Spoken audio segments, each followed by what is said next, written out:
Okay, to bring everybody up to date on this who's been following along, to put the arms out far enough for the airfoils to be away from those blades and allow for the compression of the air and so forth and the airflow, blah blah blah. That's out there 43 inches from the hub, approximately another 32 inches I guess from where the bands are. I actually haven't measured those. I know that's probably the exact measurement. So there we are. So what happened is, with the thickness of this plate here, the arms, and then this plate, it was going to rub on the top of this bearing, and I have a grease fitting that's on the other side there. I think you guys have seen that. So in order to make this thing work, again, test-up engineering sucks, as you all know.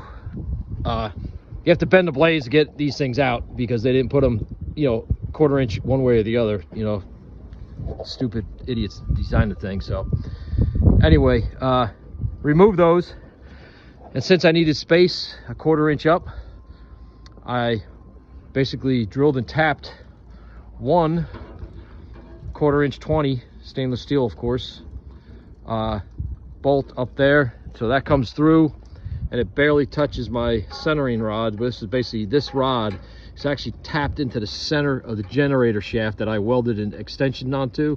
That's actually a 1/2 inch diameter that's pressed up into this shaft, so to keep it solid. So if anything tries to snap off, I don't think it's going to be that.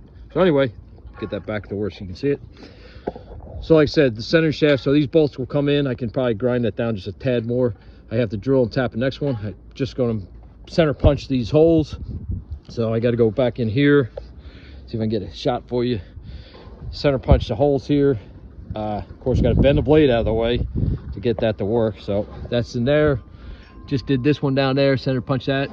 These were my centering pins for my aluminum weld. So I basically measured in, marked 2 arcs 1/8 inch apart, then found the center of those. So this is evenly spaced on not so much this disc, but actually the center of this disc with this one. So hopefully that's in rotation. So anyway, and now this is what we have, and this is, like I said, these things, I got to come up with some better method for this. This thing popped from its aluminum bead that's in there. This is stainless steel, so it didn't hold when I was welding this with or brazing this. This loosened up and melted away. The other ones, of course, are on there. I'll show you these. Boom.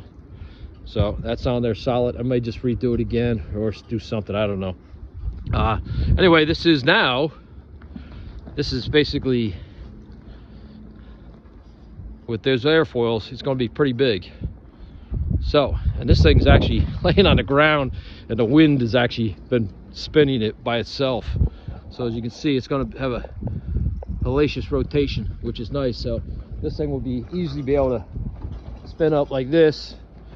You know what, I gotta check the rotation, see if that's actually kicking the inverter on at this speed. So in fact, I want to give it a hand spin here, see if I can get some decent rotation. Nothing too crazy on the outer speeds there. This is nice and slow on the inside here, but let's see if that thing's actually kicking on real quick.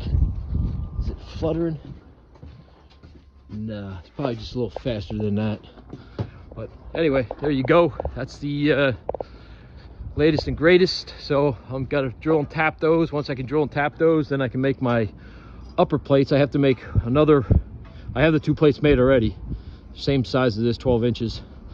Those will go, one will be bolted to this 2-inch diameter, 2.5 inch diameter pipe comes up, and then the next plate goes right here, and those arms will be braised to the inside / aluminum braised on the inside, just like those are on the inside. But I have to have that 6-inch gap because the blades are 39 inches long, and I believe these are 33 inches long. So there we have it. Let me get the tape real quick.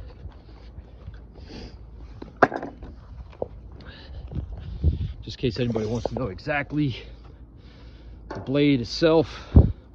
Oh, that close. 31 inches long. So I have that there. This from tip to tip will be, okay, grab one of these there.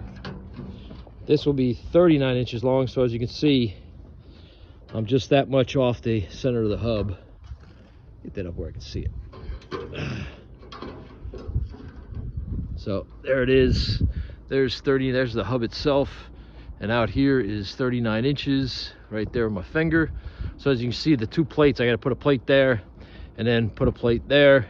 I was thinking about just putting the pipe right to the center of that and brazing it on there. I may still, but I think I may even have a TIG welder in my local area and just have them put the pipe on there, make sure the plates are both perpendicular to each other, so they so there's no kind of wobble from the top to the bottom. So anyway, and then I'll reinstall the centering nut and the washer in there. I lost about, like I said, a solid quarter inch in there from the distance, because I had to move those up to get that off the bearing, so without modifying that lower plate at all. So I'm happy with this. It looks like it's, and that's only 1/4 20 stainless steel bolt holding that in position, and it doesn't look like it has any wobble. I pretty much went to town trying to center that thing, so when it's standing straight up, it should be pretty damn good. It's going to be neat, so to say the least. I'm looking forward to it. I got to head back to work again, so I have to do a few more things and then get ready for work, and then be back in a few more days to finish up doing the next part. All right, man, everybody, enjoy.